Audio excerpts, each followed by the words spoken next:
History is not just a collection of dates and events. It is a tapestry woven from individual moments of profound courage.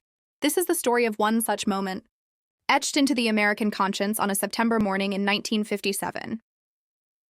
We begin with a single powerful image, a 15-year-old girl named Dorothy Counts, walking toward the newly desegregated Harding High School in Charlotte, North Carolina.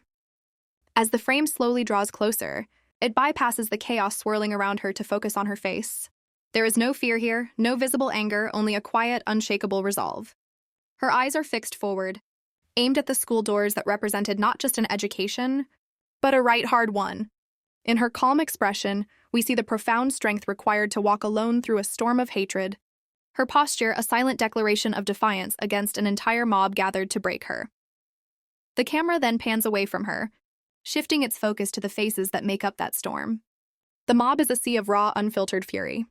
Men and women, their features twisted in anger, scream insults and threats. Yet within this wall of hostility, the narrative fractures. We single out a young woman, her back turned to Dorothy, her gaze fixed on the ground as if she cannot bear to watch. Elsewhere, a man's face, though contorted in a shout, carries a flicker of unease in his eyes, a shadow of doubt. For a brief, fleeting moment, a student in the crowd stops yelling. His mouth closes, and his expression turns from rage to something unreadable. Perhaps confusion, perhaps a nascent flicker of shame. These are the cracks in the monolith of hate, the subtle hints of internal conflict and the immense social pressure that fuels the psychology of a mob. Against this backdrop of conflicted fury, Dorothy becomes a fortress of one.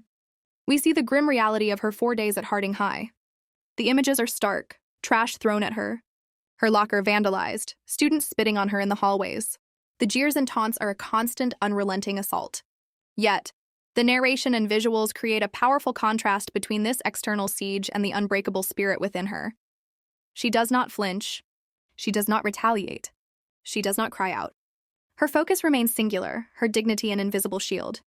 She walked through those halls as an island of integrity, a symbol of singular strength standing against a crowd that was, in its own way, divided, conflicted, and weaker for its numbers. As the harassment escalates, a subtle shift begins to occur. Not in the volume of the hate, but in the whispers of conscience on its periphery. The camera finds these fleeting moments, a parent hastily pulling their own child away from the front lines of the mob, their expression a mixture of fear and disapproval. A teacher is seen watching from a classroom window, their face etched with a silent, helpless sorrow. During these brief interludes, the aggressive sounds of the crowd fade, replaced by a softer, more introspective musical score. These moments suggest a fracturing consensus, a quiet but growing realization among some that what was happening was fundamentally wrong. They were the silent dissenters, trapped between the mob's fury and their own moral compass. Ultimately, the decision was made for Dorothy to leave the school. This was not a surrender, but a strategic retreat by her family, who recognized that the city's authorities were either unable or unwilling to guarantee her safety. The final shot returns to that iconic first image of her determined walk. But now, our eyes are drawn to those other faces in the crowd, the conflicted, the troubled, the silent. They are subtly highlighted, no longer just part of an anonymous mob, but individuals caught in a pivotal moment. Their inaction and their internal struggles are now part of the story, a permanent part of the photograph. And so, we are left to ask not only what we would have done, but what we do now when history calls upon us. For in the quiet moments of decision, our own character is revealed.